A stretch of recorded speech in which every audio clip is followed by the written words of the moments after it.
buenas noches. Gracias y te sintonizas con nosotros estos martes en la noche para hablar de derecho. El día de hoy, un gran tema de mucha actualidad, pero profesionalmente tratado con un especialista. Ya verán de quién se trata. Me acompaña en la conducción la maestra Alejandra Macías Estrella. Mi querida amiga, qué gusto de verte. Qué gusto, como todos los martes, compartir estos minutos hablando de derecho, por supuesto. Y como siempre, tenemos extraordinarios invitados. Lo importante es que los temas que se tratan aquí siempre se dan con un tinte académico. Y eso yo creo que hace la gran diferencia. Esta noche no es la excepción y tenemos un amigo como invitado. Él es el maestro Eduardo Juchín Gamboa y me voy a permitir presentárselos. Él tiene una experiencia laboral trabajando en el Consejo de la Judicatura Federal, en el que ha estado adscrito a diversas áreas del Consejo de la Judicatura Federal como ponencias de varios consejeros, así como a la mesa especial para la investigación de acoso sexual de la Unidad General de Investigación de Responsabilidad Administrativa y en la Dirección General de Asuntos Jurídicos. En el sector financiero cuenta con una experiencia de 18 años.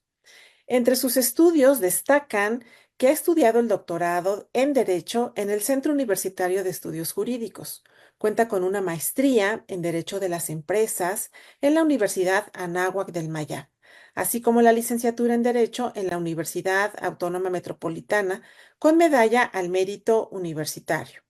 Cuenta también con diplomados en diversas materias, destacando el nuevo proceso penal acusatorio en el Instituto de la Judicatura Federal, obteniendo la máxima calificación.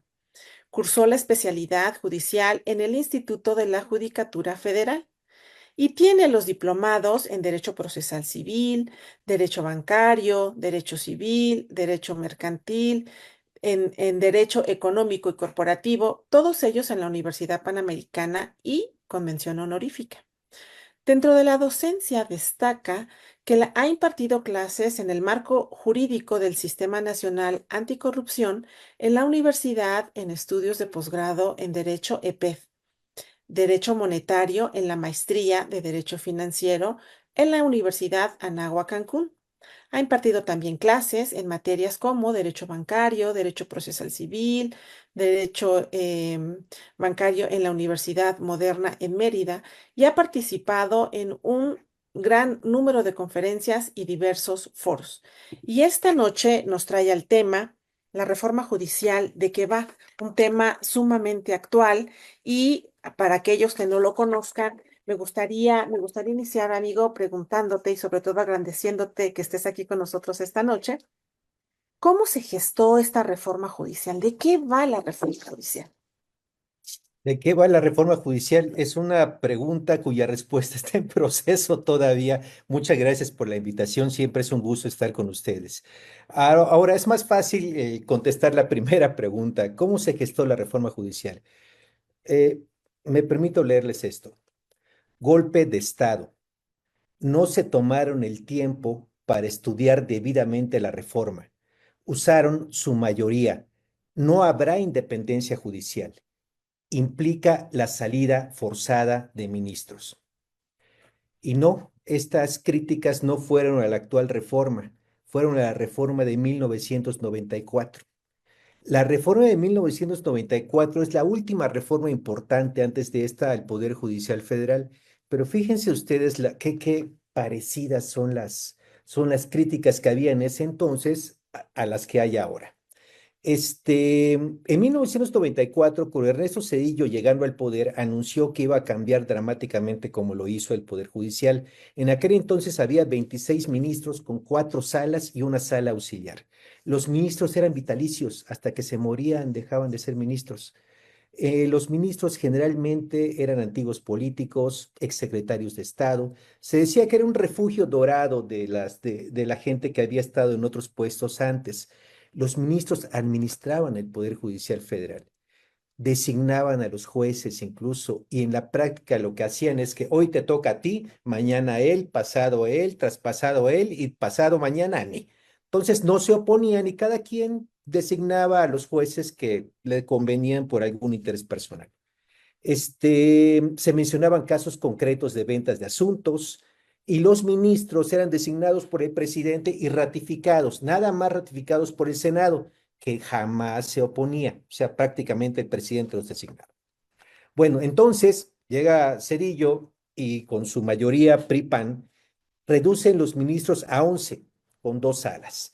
Se crea el Consejo de la Judicatura Federal, fíjense ustedes, y la designación de jueces y magistrados corre a cargo de este nuevo órgano, el cual organiza una carrera judicial con cursos de oposición cerrados en su mayoría. Cerrado significa que generalmente nada más podían participar integrantes del Poder Judicial de la Federación. Se crea la controversia constitucional, la acción de inconstitucionalidad, que yo creo que en un momento más vamos a retomar. Y la designación de ministros ahora es mediante el envío del presidente de una terna al Senado. El Senado trata de escoger a alguno de los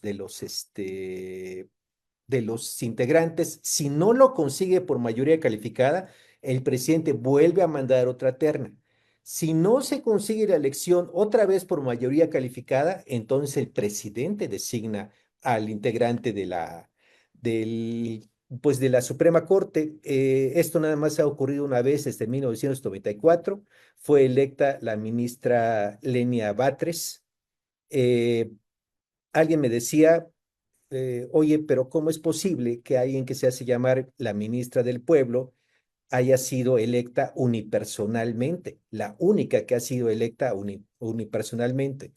Entonces éramos 3 personas en la plática, interviene la otra persona y dice, espérate, pero la persona que la designó es una persona que recibió 30 millones de votos y ejerció sus atribuciones. Entonces, pues bueno, yo lo dejo aquí para que cada quien tome su opinión. Ahora, con esta reforma, 30 años después, la Suprema Corte vuelve a cambiar y tiene estas críticas que se repiten ahora mucho tiempo después. ¿Cómo se gestó? En febrero de este año, Andrés Manuel López Obrador envió una iniciativa para reformar el Poder Judicial Federal. En ese entonces yo recuerdo que no se le puso mucha atención porque su partido, no tenía la mayoría calificada. Entonces, pues, bueno, ahí está. En la exposición de motivos, el presidente manifestó que hay ausencia de independencia del Poder Judicial Federal, hay distanciamiento con la sociedad, hay pérdida de credibilidad y legitimidad en sus decisiones, nepotismo, tráfico de influencias, abuso, corrupción e impunidad. El actual sistema de designación de los ministros obedece más a sus vínculos con las clases gobernantes que con sus aptitudes. Debe separarse el órgano administrador de la Suprema Corte. Actualmente, la ministra presidenta preside el Pleno del Consejo. Debe crearse un órgano de disciplina con gente profesional y capaz. Y así estaba la exposición de motivos. Poco antes de las elecciones, el presidente dijo que cuando tuvieran mayoría calificada, el Congreso aprobaría la reforma. Y pues sí, tuvo mayoría calificada y entonces se anunció la reforma. Cuando se anunció que se iba a pasar la reforma del Congreso, eh, la sociedad civil reaccionó de una manera, pues yo diría que hasta poco usual, porque hubo ciertamente movimientos muy importantes que influyeron en la decisión del Congreso de hacer la práctica de parlamento abierto, crear diferentes foros para que diversos personajes de diversos medios ah, acudieran con propuestas a la iniciativa que se había planteado. Con motivo de eso, se hicieron al menos 100 modificaciones a la propuesta original. Finalmente, la reforma, como todos sabemos, fue aprobada por la nueva legislatura y publicada en el Diario Oficial de la Federación el 15 de septiembre de este año. Básicamente, esa fue su gestación. Qué rápido lo dices, pero cuánto tiempo y cuántos acontecimientos han pasado durante todo ese tiempo, ¿no? Me gustaría preguntarte porque parece como que en algunos casos somos ajenos a este debate. ¿Y por qué tenemos que saber de la reforma judicial? ¿Por qué es importante hablar o comentar ahora de la reforma judicial, amigo? Bueno, ahorita, en este momento, ahorita es un tema trascendental. Pero a mí me gustaría empezar diciéndoles que soy aficionado al béisbol. Pues les voy a los Yankees de Nueva York, la verdad, estamos de capa caída, pero hace rato vi que estábamos ganando. O sea, ¿y qué tiene que ver los Yankees con esto? Nada y mucho. Una vez estaba yo viendo un juego de los Yankees de Nueva York, hace poquito, cuando jugaron contra los Guardianes de Cleveland, la serie anterior, y el único partido que perdieron, yo estaba gritando frente a la televisión, lo reconozco, mea culpa, o sea, sí, grité frente a la televisión. Me enojé porque el manager de los Yankees no sacaba un pitcher. Dije, vamos a perder, vamos a perder, vamos a perder, y perdimos. Bueno. Y luego, pues nada, que luego me puse a pensar que si bien es cierto que tuve razón en el pronóstico del juego, yo no conocía todos los factores que tuvo el manager para no cambiar al pitcher. No conocía la administración del equipo, no conocía quiénes podían lanzar ese día y quiénes no. Yo no sabía si el manager tenía a otros pitchers disponibles en ese momento. Es decir, emití una opinión sin mayor conocimiento, a pesar de que tuve razón en el pronóstico. ¿A qué va esto? A que en México tenemos deportes nacionales, levantamiento de tarro, highball, fútbol y opinología. Todos, es más, hay un programa en una cadena de televisión que se llama Todos somos técnicos, todos opinamos, todos sabemos, todos, todo. Por ejemplo, todos somos jueces cuando decimos, ese es un ratero. Somos expertos en ventas, árbitro vendido, por ejemplo, y somos hasta psiquiatras. Ese tipo está loco. Entonces, ¿a qué va esto? Yo he dado seguimiento desde que se inició esto de la reforma judicial a diversos foros en los que se ha hablado de los pros y los contras de estas disposiciones. Y lo que he notado es que las participaciones generalmente, antes y después de la aprobación de la reforma, se han distinguido porque hay mucho juicio de valor, mucha descalificación, mucho improperio para los dos bandos, digámoslo, por etiquetar de alguna manera, y poca información. Entonces, si tú, Alex, y tú, Vicente, y tú que me estás escuchando me lo permiten, vamos a hacer un ejercicio diferente. Lo que les propongo es esto. Voy a aportar la información sin juicios de valor para que tú que me estás escuchando, formes tu propia opinión, robustezcas la que tienes o la ajustes si lo crees pertinente, pero con base en información para que tengas más conocimiento de lo que está pasando con la reforma judicial y cuáles son los puntos álgidos que están creando esta terrible confrontación en la que estamos los ciudadanos de a pie en medio. Este, tú que me estás escuchando, toma en cuenta esto. La mejor opinión siempre será la tuya y que nadie te diga lo contrario. Así que esta es la razón por la que yo creo que es importante hablar de la reforma judicial. Qué importante justo lo que acabas de decir, amigo, porque pues en estos foros donde ventilamos a veces problemas complicados, a veces problemas desde un punto de vista particular, el respeto y la opinión de las personas, por supuesto, es lo que se privilegia en este tipo de programas. Me gustaría preguntarte en relación a todo esto, ¿cómo va a ser la elección ahora que se plantea en esta reforma judicial? ¿Y a quiénes se van a elegir? Bueno, la reforma quedó de la siguiente manera. Se va a escoger a los ministros de la Corte. Van a ser 9, ya no van a ser 11. Se va a escoger a magistrados de tribunales colegiados, tribunales de apelación y a jueces de distrito. Se va a votar también por los magistrados del Tribunal de Disciplina Judicial, un órgano nuevo, y serán 5 los integrantes. Y se va a votar también a magistrados de las salas regionales y de la Sala Superior del Tribunal Electoral del Poder Judicial de la Federación. Es importante decirlo. Les decía yo, los ministros, antes de la reforma eran el presidente, escoge una terna, la manda el Senado con mayoría calificada escoge a una de las personas. Este, De seguir así la tendencia de designar ministros, si no hubiera habido reforma, es importante decirles lo siguiente. La presidenta Sheinbaum hubiera tenido oportunidad de nombrar a sustitutos de Luis María Aguilar, Jorge Mario Pardo Rebolledo, Alberto Pérez Dayán y Alfredo Gutiérrez Ortiz Mena, que son 4 ministros. Si juntamos 4 ministros con los 3 ministros o con las 3 ministras que están claramente en un sector diferente, se hace la bonita cantidad de 7, lo cual representa una mayoría en el pleno de la Corte, pero es una mayoría simple porque con la composición actual, si no hubiera habido reforma, la mayoría calificada sería de 8. Entonces se hubieran quedado a 1 de seguir como iba antes de la reforma. Pero esto ya no va a ser así, claramente.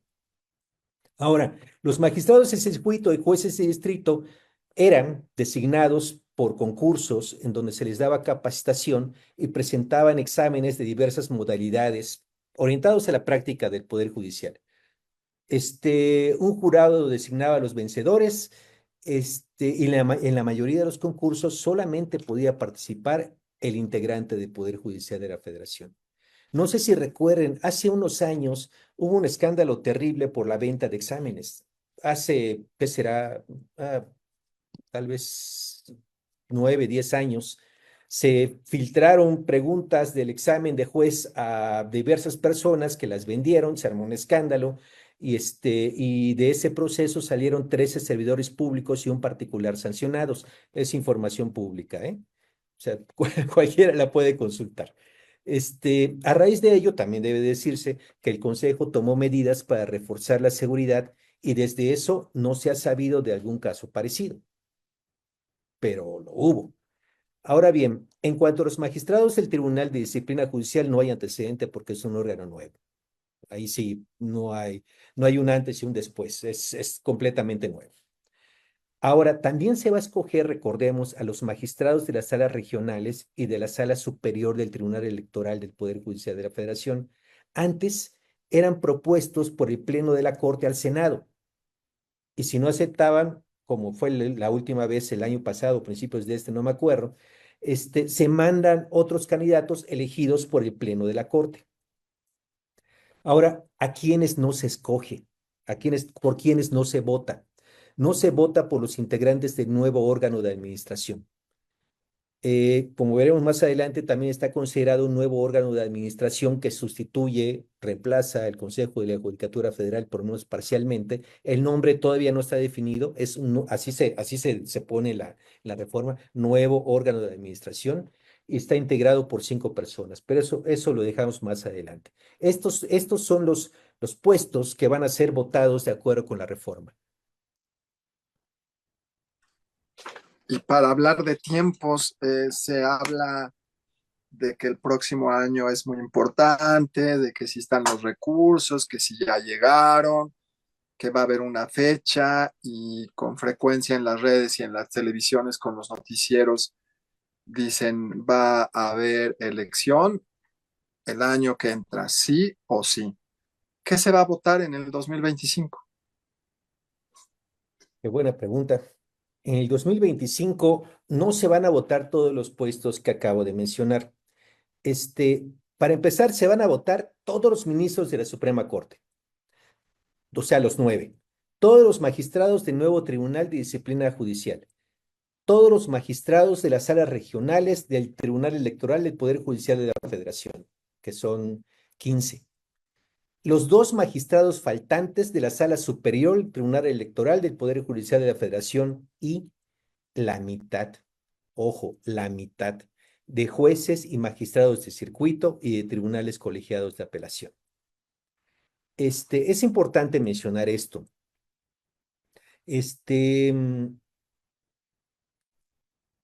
No sé si recuerden la famosa tómbola. Lo que pasó fue esto. Cuando sale la propuesta de reforma, la propuesta era reemplazar a todos de un solo golpe.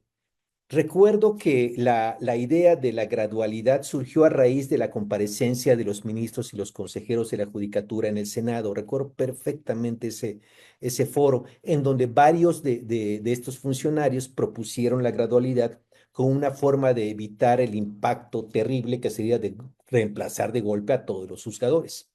Entonces, lo que se hizo es, ok, vamos a reemplazaros con la mitad y le vamos a pedir al Consejo de la Judicatura que nos diga qué plazas están disponibles para que las restantes se sorteen.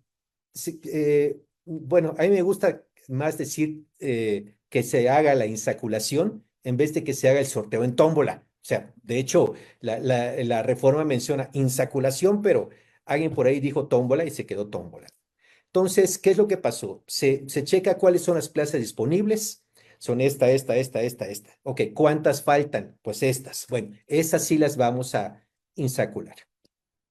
Y salió ese enorme listado del cual todos tenemos conocimiento y en mi caso personal, pues sí salieron personas, amigas muy queridas por mí que pues están en esta circunstancia, ¿no?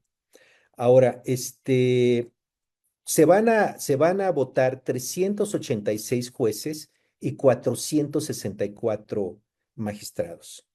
El plazo para la inscripción es del 5 al 24 de noviembre de 2024.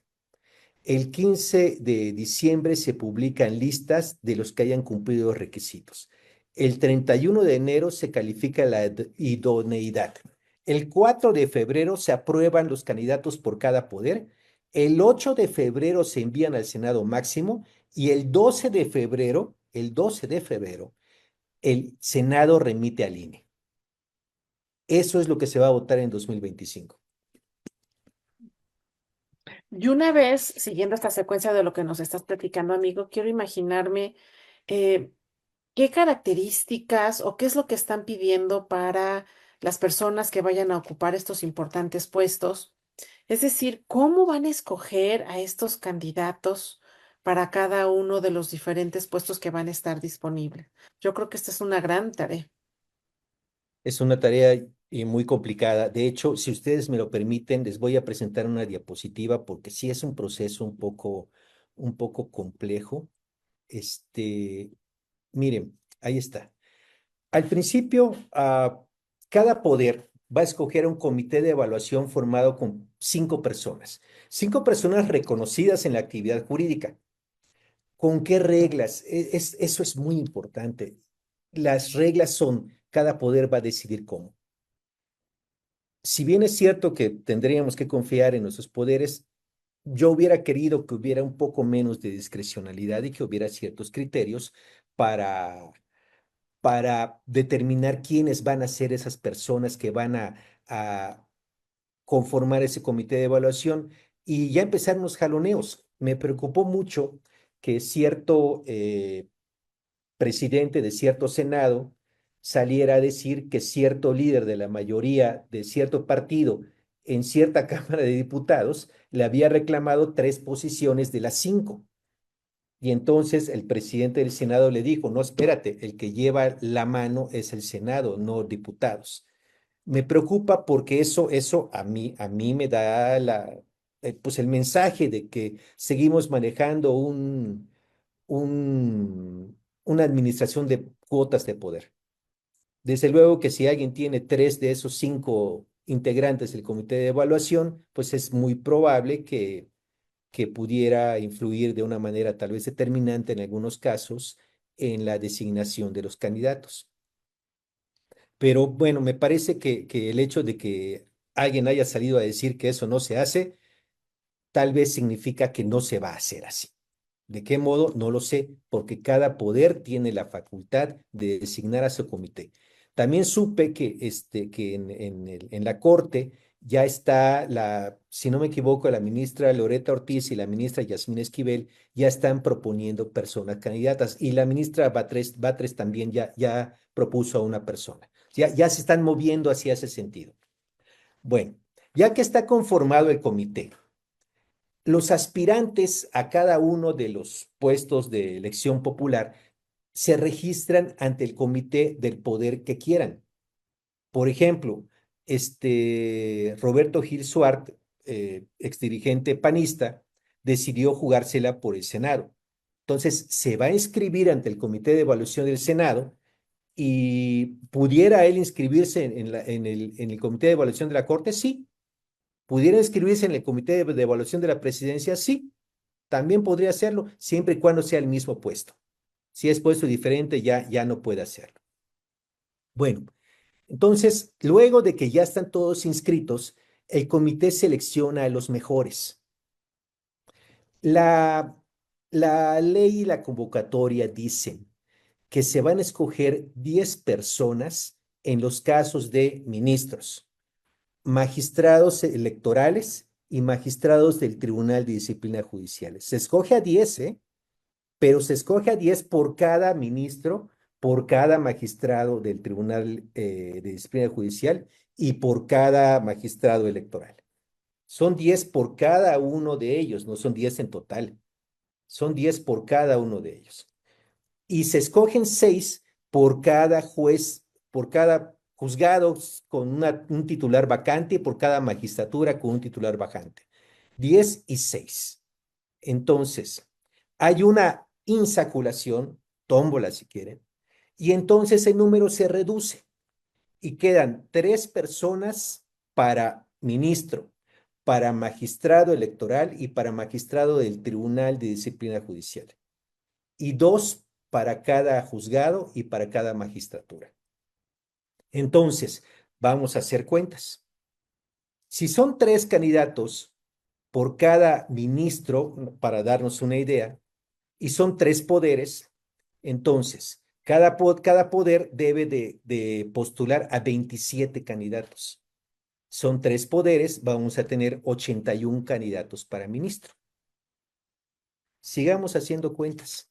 A ver, que tengo un papelito, una maravilla, tecnología de última vanguardia. Miren ustedes, magistrados del Tribunal Electoral son, a ver, 45. Luego, tenemos, no, magistrados del Tribunal de Disciplina Judicial, por ejemplo, son 5. Se escoge a 3. Entonces son 15 por cada poder. Son 3 poderes, son 45 candidatos. Luego, haciendo el mismo razonamiento, son 63 candidatos para magistrados electorales. Luego, para magistrados de circuito, de magistrados de Tribunal de Apelación, son 2,784 candidatos, porque son 464 puestos de magistrados que se van a cubrir.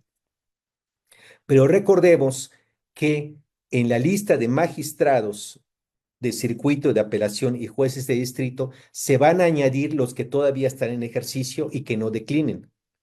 Entonces, si son 2,784 candidatos y añadimos los 464 que están ocupando el puesto, tendremos 3,248 candidatos para magistrados. Jueces. Son 386 jueces los que van a ser escogidos.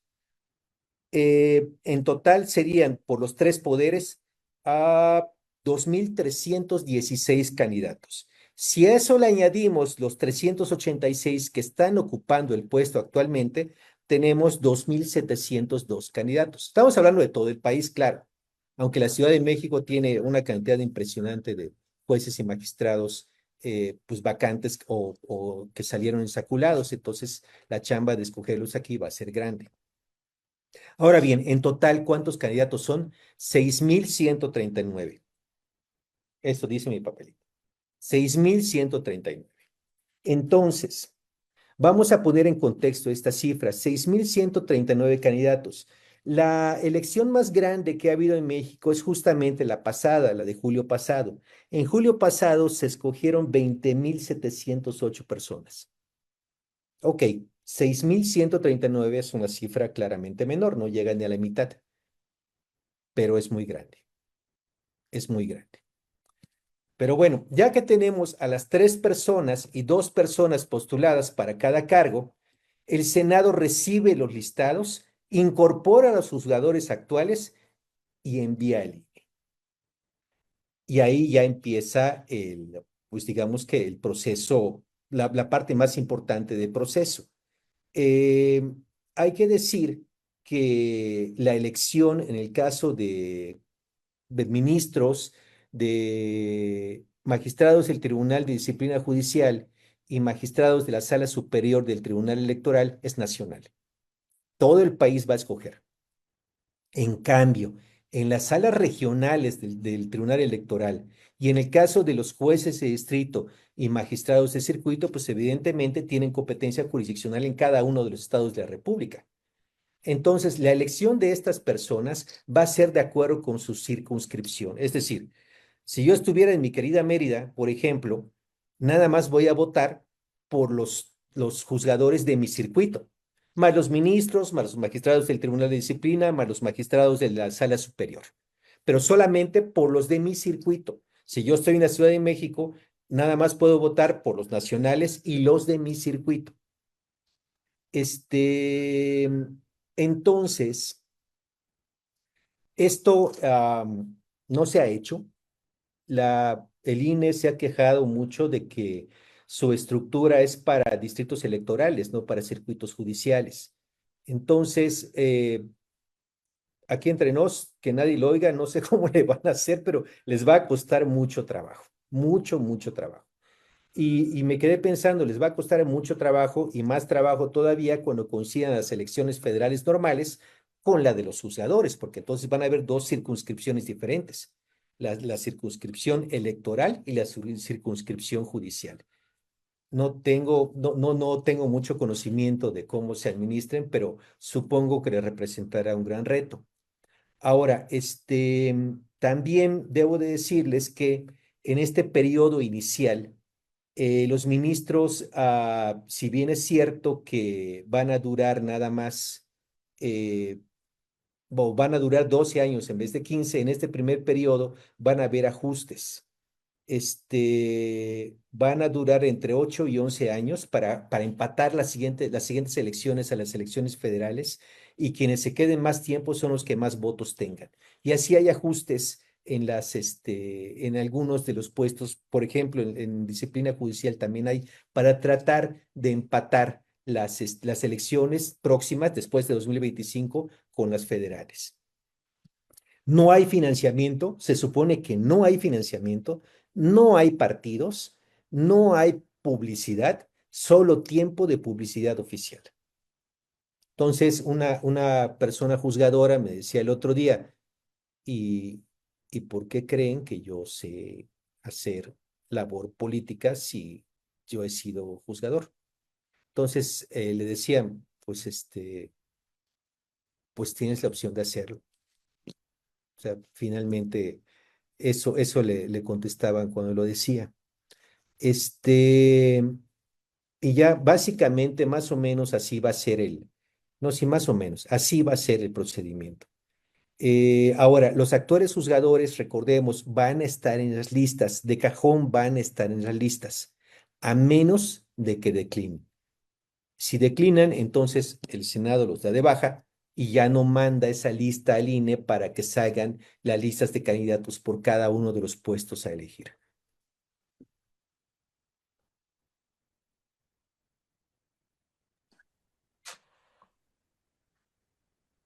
Pues vaya que sí está complejo, mi querido amigo.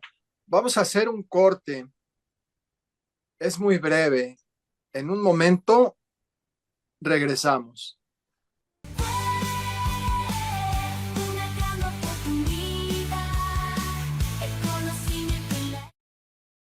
Gracias si te sumas a la transmisión en este momento.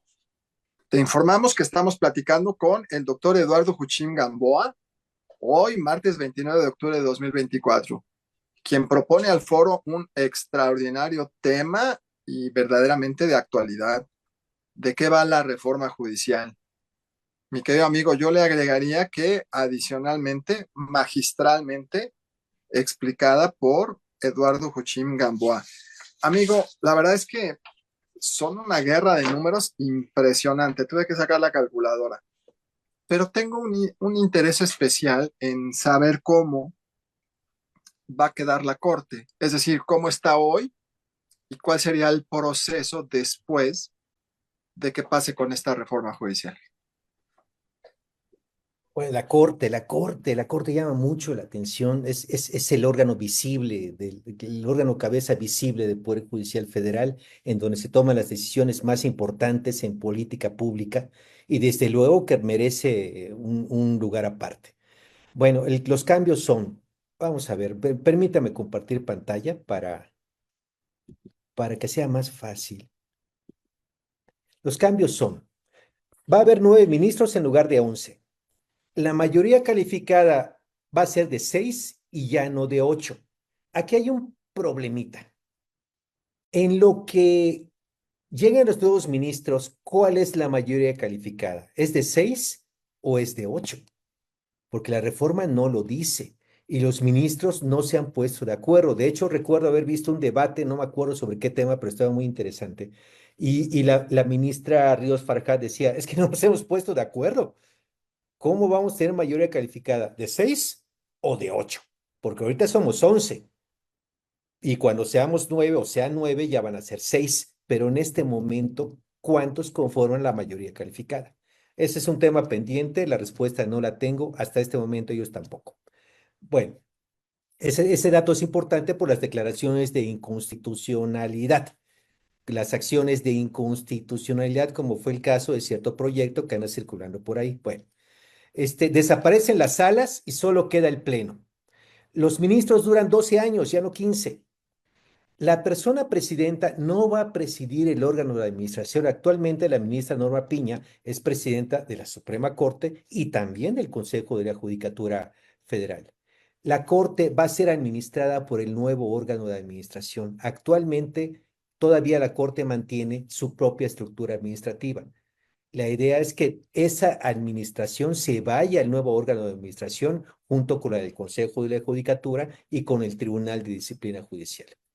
La actividad disciplinaria va a estar al cargo del Tribunal de Disciplina Judicial. Actualmente la Corte tiene su propia unidad, su propia normatividad disciplinaria. Entonces se la van a quitar y la van a pasar a un tribunal que no va a depender de la presidenta de la Corte.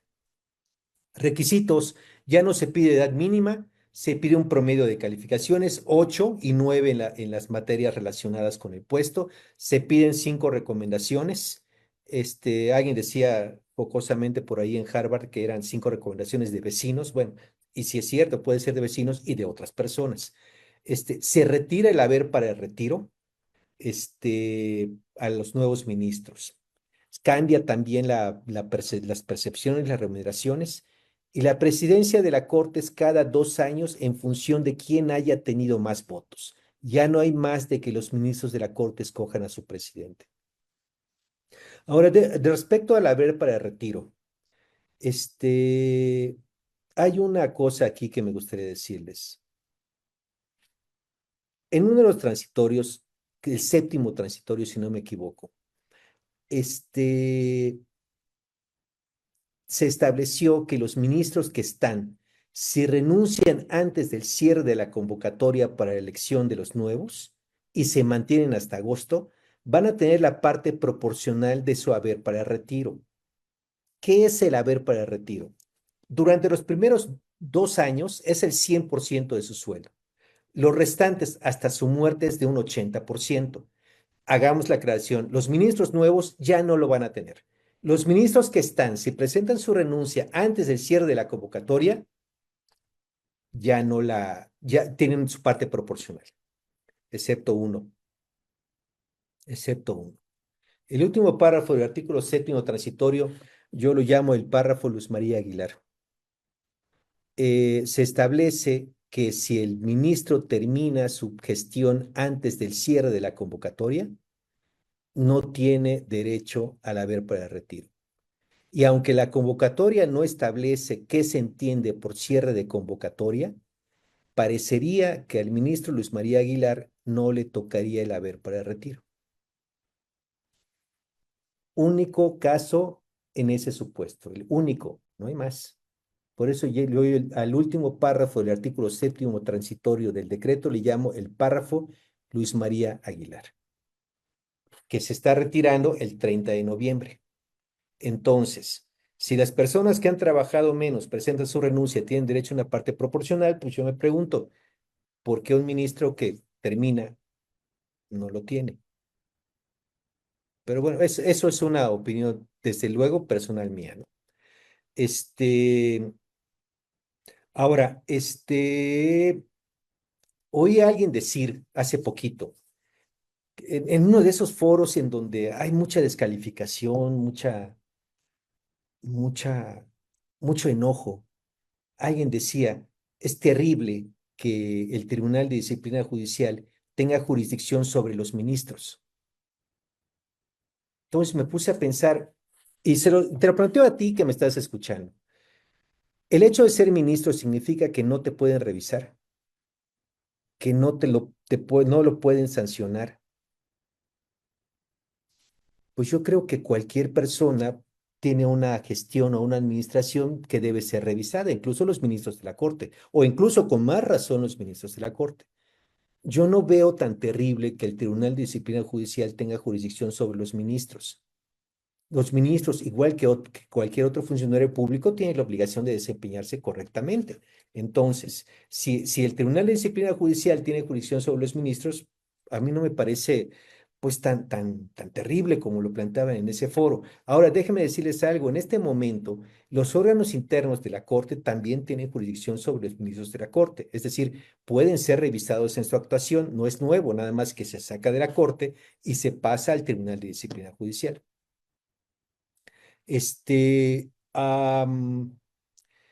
Y renuncias de los ministros, ya las platicamos. La renuncia, hoy hubo una renuncia, del ministro Gutiérrez Ortiz Mena. Vamos a platicar de esa renuncia. Como dice el transitorio, si el ministro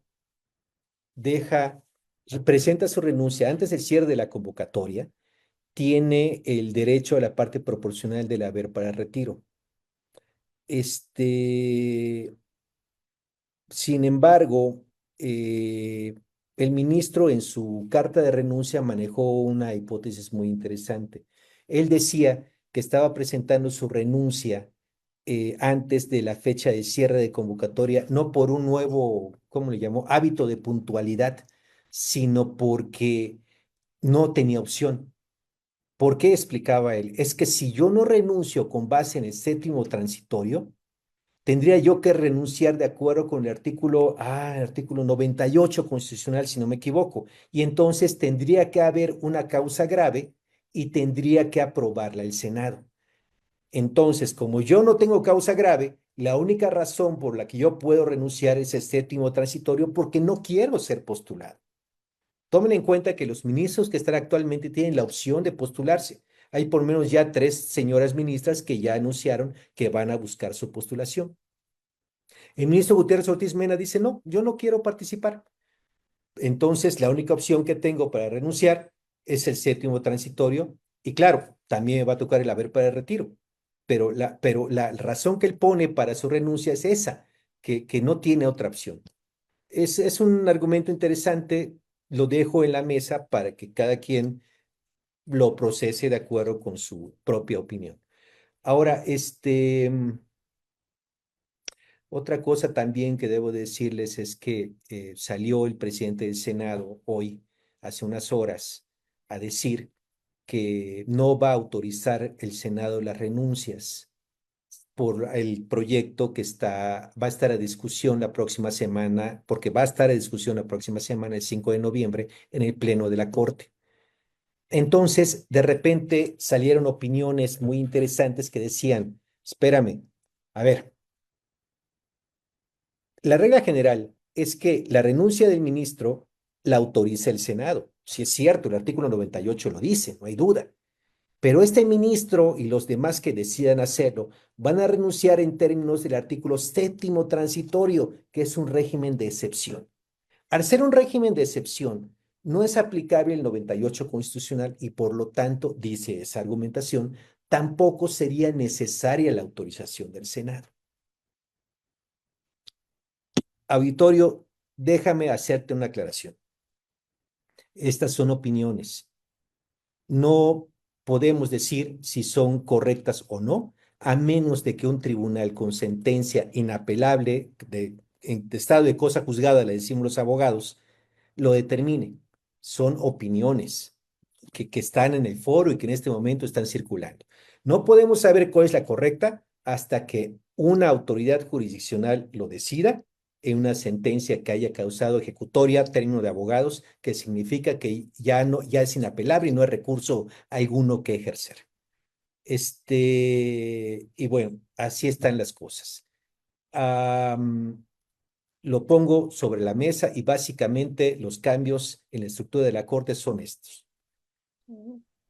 Justo me encanta la forma en que lo estás manejando, Eduardo, y sobre todo la claridad con que estos temas tan complicados a veces nos cuesta incluso a los propios abogados entenderlo.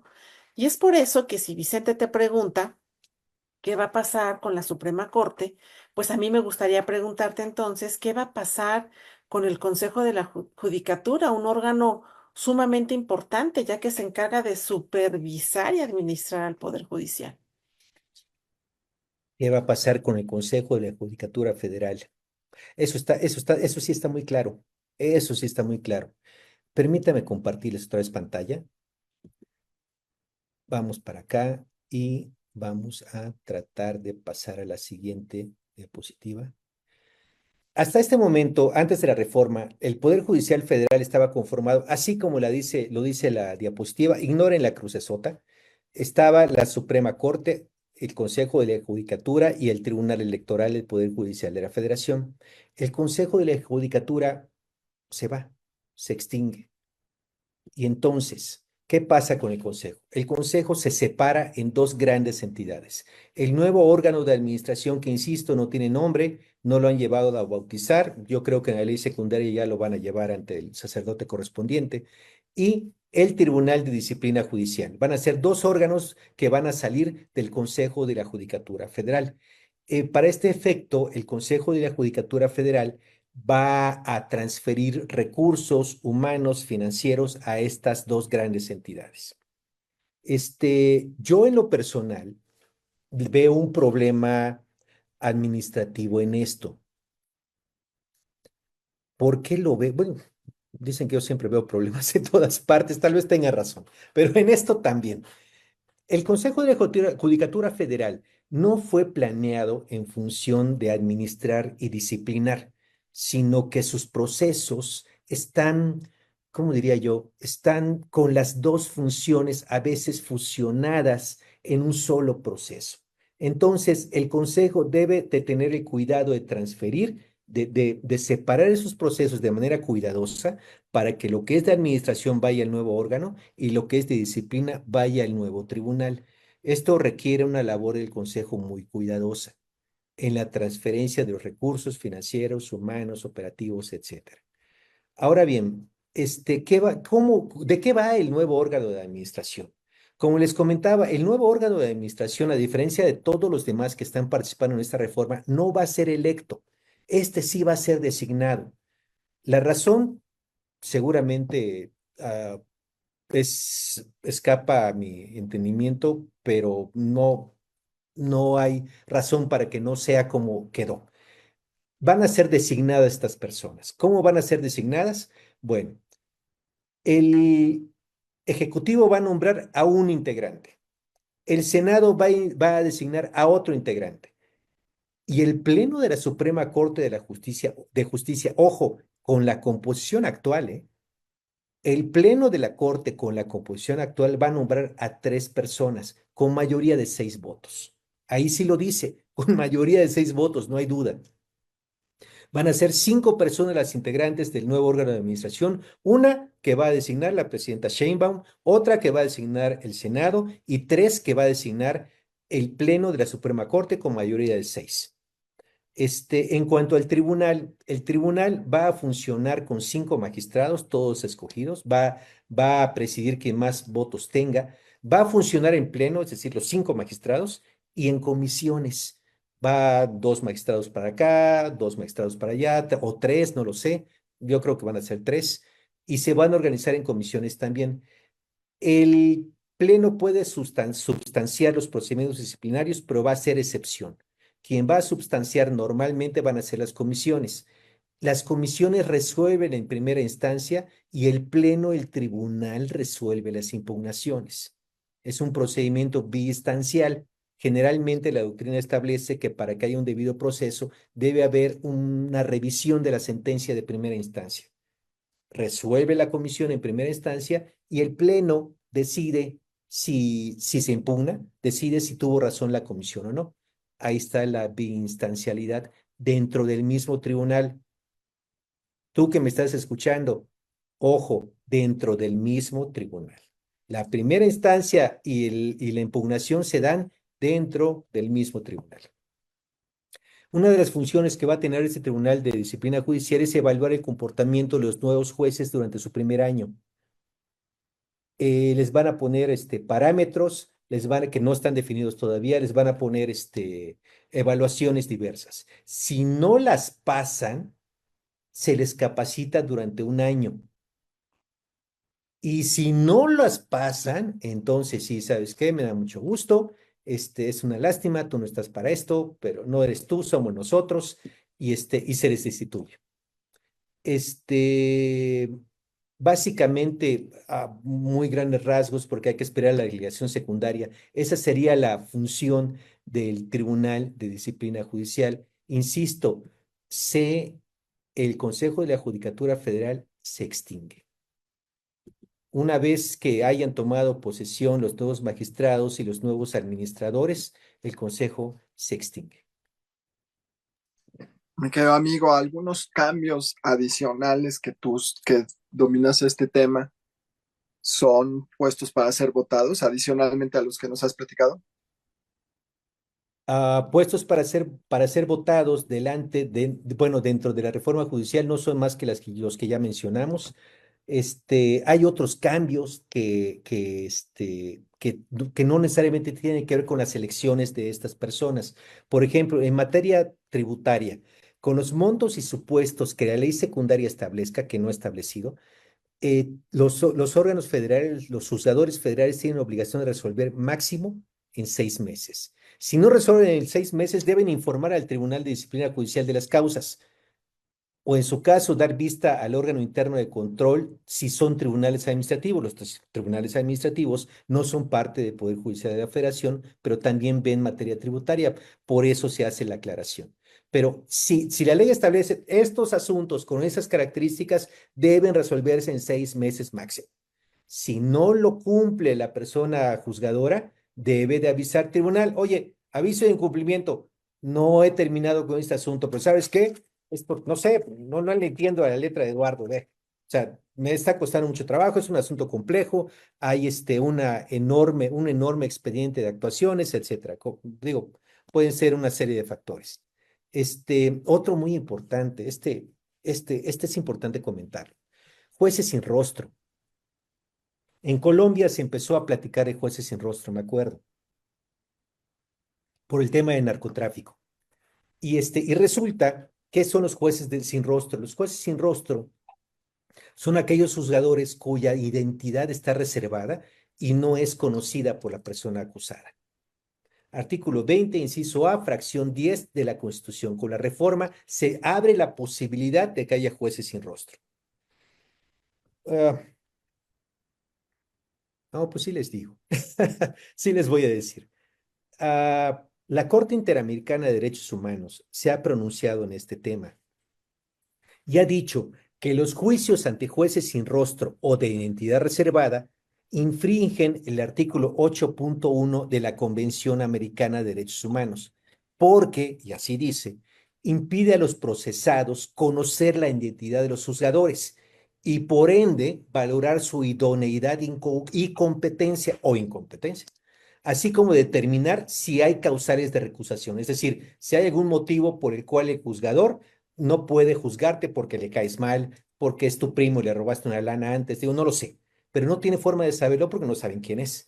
De manera que no pueden ejercer su defensa de una manera adecuada.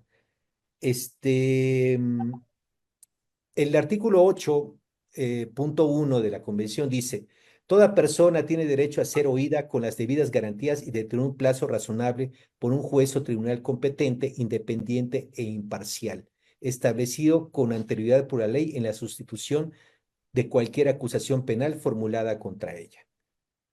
Entonces, aquí parecería que hay un problema. Tenemos una reforma constitucional en la cual la Corte Interamericana ya se pronunció y no se pronunció bien. A ver si nos da chance de retomar ese tema en un ratito más. En asuntos penales, el plazo máximo es de 4 meses para dictar sentencia. Si la pena máxima es de 4 meses. Si es mayor, se tiene un año para dictar sentencia. Si no cumples con el plazo, tienes que dar aviso al Tribunal de Disciplina. Las controversias constitucionales y las acciones de inconstitucionalidad no pueden dar lugar a la suspensión de una norma general. Me explico. Estas acciones son para controlar que los actos de autoridad se ajusten a la Constitución, ya sea una ley, ya sea un reglamento, ya sea un decreto, lo que sea. La acción de constitucionalidad sirve para que vayas a la Corte y digas, aquí hay una norma general y está violando la Constitución. Eso lo vamos a ver un ratito más. En este caso se está prohibiendo que la acción de inconstitucionalidad traiga como consecuencia una suspensión de la norma. Es decir, que la Corte diga, a ver, si te admito el asunto, vamos a suspender la aplicación de la norma en tanto resuelvo. De acuerdo con ese texto, ya no se puede hacer. No hay, también otra reforma es que no hay sentencias ni suspensión con efectos generales cuando sea un amparo contra una norma general. Me explico. El amparo sirve para defender tus derechos fundamentales contra un acto de autoridad. Pero hay un principio de relatividad de la sentencia que es así muy jurídico. Cuando los abogados queremos impresionar a alguien, decimos el principio de relatividad de sentencia, porque nadie nos entiende y entonces tenemos chance así como que de quedar bien con la persona que tenemos enfrente. Lo que implica en realidad es que el amparo nada más te sirve a ti que lo promoviste, a nadie más. Ese es el principio de relatividad de la sentencia. Entonces, si tú promueves un amparo contra una ley que afecta a muchas personas, nada más te va a beneficiar a ti, que lo promoviste. Y la suspensión, nada más, no puede haber lugar a la suspensión con efectos generales. Nada más te puede beneficiar a ti. ¿Qué es lo que pasa? No es que se esté quitando, se esté yendo en contra de algo establecido. Es que esto nunca ha estado aceptado por el derecho positivo. Nunca ha habido un texto que diga, ah, no, sí puede haber un amparo con efectos generales, sí puede haber una suspensión con efectos generales. No lo hay. La intención del legislador, creo yo, era dejar claro que no se puede, porque en la práctica lo que estaba pasando es que se estaban concediendo esas suspensiones con efectos generales en materia de competencia económica, con un magistrado en particular, con argumentos bien interesantes basados en derechos difusos y colectivos. Como son derechos colectivos y difusos, no te afectan solamente a ti, afectan a mucha gente. Entonces vamos a promover la suspensión para que la norma no se aplique a todas estas personas, no solamente a ti. Se basaba en consideraciones doctrinales, no en derecho positivo. Y como colofón a esto, y con esto concluyo los cambios más importantes, les digo que alguien me decía el otro día, es que sabes qué, Eduardo, esta disposición interrumpe la evolución doctrinal natural del amparo. El amparo, como cualquier figura jurídica, tiene evolución y ha evolucionado mucho desde su institución en México en el siglo XIX. Entonces, esto de la suspensión para efectos generales parecía una evolución doctrinal que iba a traer una protección pro persona, que es lo que le llaman, al amparo. Entonces me decía esta persona, con esto se interrumpe la evolución natural del amparo. Otra persona me decía, pues sí, se interrumpe, ahora habrá que explorar en este punto, simplemente estamos cambiando de orientación, no más. Entonces, les dejo las dos opiniones para que cada quien tome su propia opinión como debe de ser. Y estos son básicamente los cambios, amigo. Mm. Estimado Eduardo, sé que vamos sobre el tiempo, pero quiero abusar de la amistad que tenemos y del auditorio que seguramente les va a interesar muchísimo saber la opinión que tienes acerca de este proyecto de sentencia que acaba de salir del ministro González Alcántara. Es un proyecto que está calientito, que todas los noticieros, en redes sociales está comentando mucho. ¿Qué sabes acerca de este proyecto? ¿Qué nos puedes comentar? Hasta me atraganté. Bueno, sé que el proyecto tiene 366 hojas. Si les interesa el tema y si tienen que dar una conferencia sobre la reforma judicial, léanse las 366 hojas. Si no, pero quieren estar enterados, hay un resumen ejecutivo de 6 hojas a un ladito en la página web de la Suprema Corte. Está la versión completa y un resumen ejecutivo de 6 hojitas. Si no tienen que dar una conferencia, les medio interesa el tema, léanse las hojitas. Si les interesa el tema, sí léanse la versión completa. Bueno. Ayer en la tarde empezó a circular la noticia de que el ministro González Alcántara de Carrancá había emitido un proyecto de sentencia de diversas acciones de inconstitucionalidad que le habían turnado. Yo recuerdo haber visto un artículo del ministro en el Heraldo de México. Hijo, ya hice publicidad. Bueno, luego paso mi factura. Y entonces el ministro dejó ver de una manera muy discreta que su sentir iba a ser justamente el que finalmente salió en la sentencia. Ya hasta alguien le comenté, híjole, ya se ve por dónde va a ir el ministro. Y sí, no me falló. Bueno, esas acciones de inconstitucionalidad que resuelve el ministro, bueno, perdón, que propone el ministro en un proyecto, cuya resolución propone el ministro en un proyecto, fueron promovidas por partidos políticos. Recordemos que es un proyecto que tiene que ser discutido por el Pleno de la Corte. Bueno, una acción de inconstitucionalidad tiene por objeto plantear la posible contradicción entre una norma de carácter general y la Constitución. Si la norma de carácter general no se ajusta a la Constitución, esta norma es inconstitucional y se baja del orden jurídico mexicano. Este no se había usado para plantear una contradicción entre normas constitucionales. Normalmente la norma está aquí, la Constitución está aquí, pero en este caso están aquí las dos. Esto es nuevo, no había pasado nunca.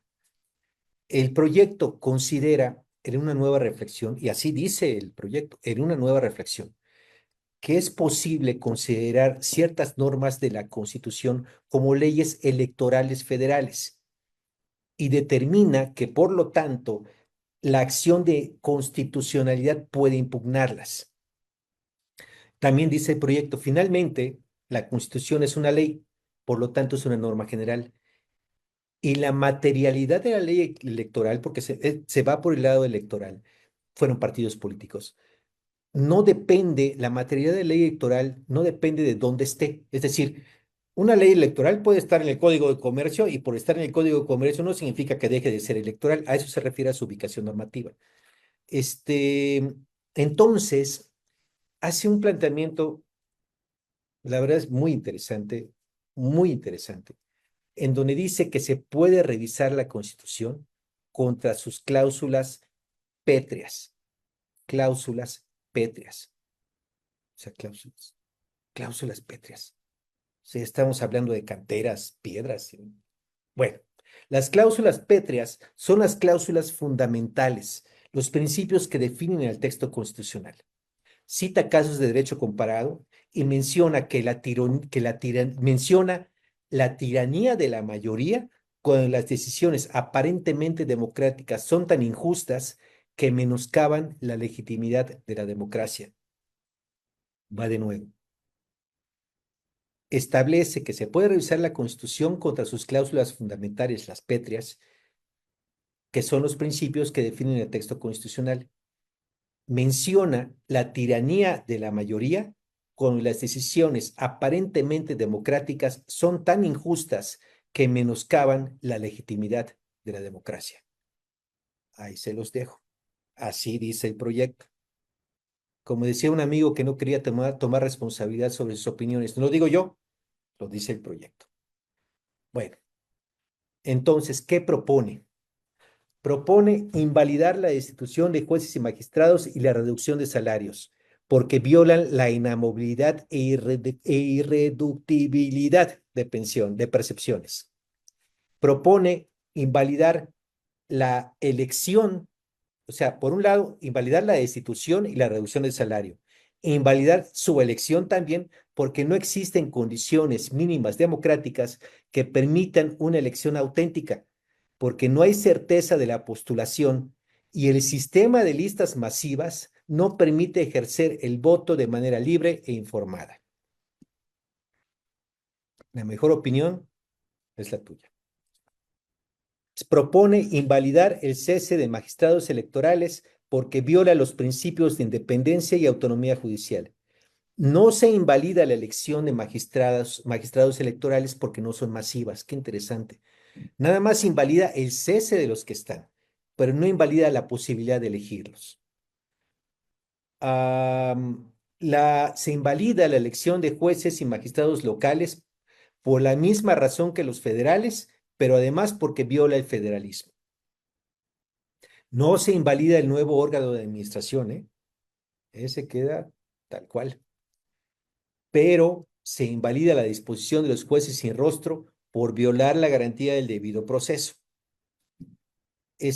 No se invalida la creación del Tribunal de Disciplina Judicial, pero se invalida que pueda sancionar por actos u omisiones contrarias a los principios de objetividad, imparcialidad, independencia, profesionalismo o excelencia. ¿Por qué? Porque son ambiguos. Repito, no va a poder sancionar por actos o omisiones contrarias a los principios de objetividad, imparcialidad, independencia, profesionalismo o excelencia porque son ambiguos. ¿Qué entendemos por excelencia? ¿Qué entendemos por objetividad? Bueno, ese es el planteamiento del proyecto. Se invalida que las decisiones del tribunal sean inatacables porque dice, y así dice, el sistema de impugnación es ilusorio. ¿Por qué? Porque resuelve la comisión del tribunal y si se impugna, resuelve el pleno. ¿De qué? Del mismo tribunal. Entonces dice, oye, espérame, estás haciendo que decida el mismo órgano. Es ilusorio. Entonces me quedé pensando porque el Consejo tiene procedimientos así actualmente, tal cual.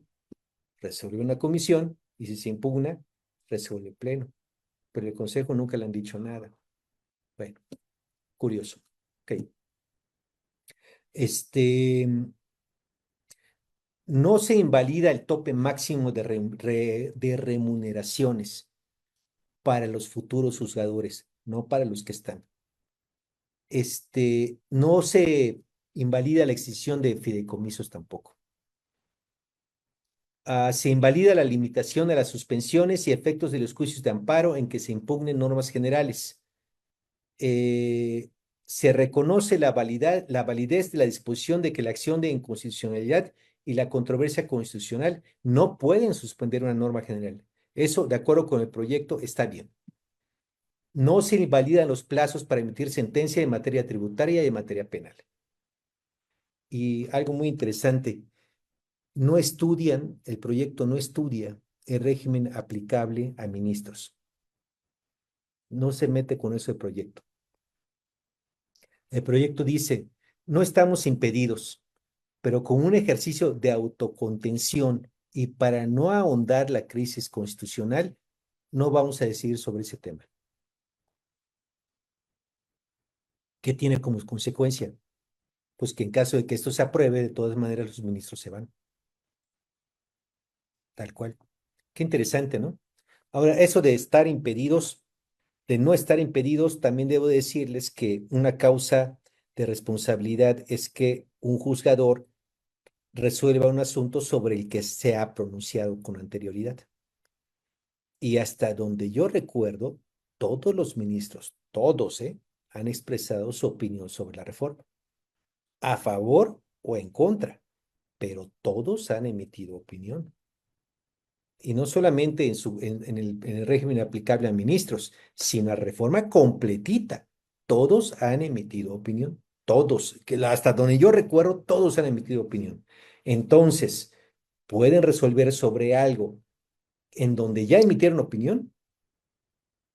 Problema filosófico, problema jurídico, problema ético.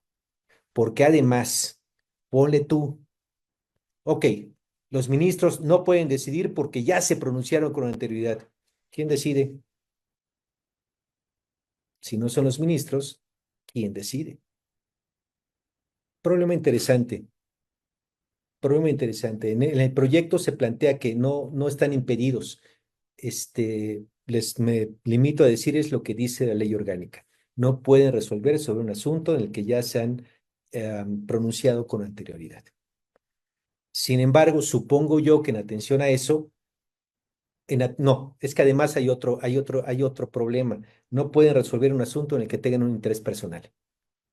Evidentemente, el régimen aplicable a ministros representa para ellos un profundo interés personal. Tal vez por eso decidieron, no, aquí no nos metemos. Pero no deja de haber el problema respecto a que ya se pronunciaron con anterioridad. Entonces, ¿qué va a pasar con el proyecto? Pues miren, en esta época del año, mi bolita de cristal no funciona, por más que lo he intentado, la señal no llega hasta aquí. No puedo decir qué va a pasar con el proyecto. Lo que sí sé es que se va a discutir el próximo martes en el Pleno de la Corte. Ahora, también sé que es muy probable que la nueva reforma de supremacía constitucional que prohíbe que las acciones de inconstitucionalidad resuelvan reformas constitucionales, que es justamente lo que está haciendo este proyecto, se pueda hacer. ¿Qué pasa? Y te pregunto a ti que me estás escuchando, ¿qué pasa si sale primero la iniciativa que prohíbe que la acción de inconstitucionalidad pueda resolver problemas de reformas constitucionales antes de la sentencia? ¿Qué pasa? ¿Se aplica el régimen anterior o se aplica el régimen nuevo? Alguien me decía, no, no, no, claro que es el anterior, por supuesto. Hay derechos construidos desde antes.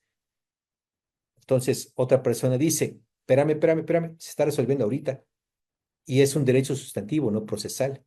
Es decir, no va con el procedimiento, va sobre la decisión, pero además hay precedentes. Y además es la Constitución la que lo manda, no es una norma secundaria. Entonces, la mejor opinión es la tuya. Y por otro lado, ¿con qué mayoría calificada se va a decidir esta acción? ¿Con 6 o con 8? Tampoco lo dice la norma. Y pues más o menos así va el proyecto del ministro González Alcántara Carranca. Muy interesante, un estudio muy, muy interesante. Tiempos nuevos, mi querido amigo. Tiempos nuevos, ideas nuevas, proyectos, instituciones, está para los abogados, independientemente de la posición que tomen o que tomemos, nunca habíamos tenido que estudiar tanto. Realmente es un gran reto para todos. Eh, lo veo también desde el lado de los profesores en las facultades de Derecho, tener que preparar a las nuevas personas para enfrentar este gran reto para el país. Eh, ahorita te damos la voz, mi querido amigo. Amiga, muchas gracias. ¿Quisieras decir algunas palabras para despedir la transmisión? Claro que sí, agradecer por supuesto a todos ustedes que nos honran con su presencia una noche más en estos martes de derecho y a ti especialmente, amigo Eduardo, por hablarnos de una forma tan clara, tan sencilla de este tema tan polémico y tan complicado, ¿no? Sabemos que esta reforma principalmente atañe, por supuesto, a aquellos que trabajan en un poder judicial, a nosotros los abogados, pero en general a todos porque este Poder Judicial sabemos que garantiza el acceso a la justicia.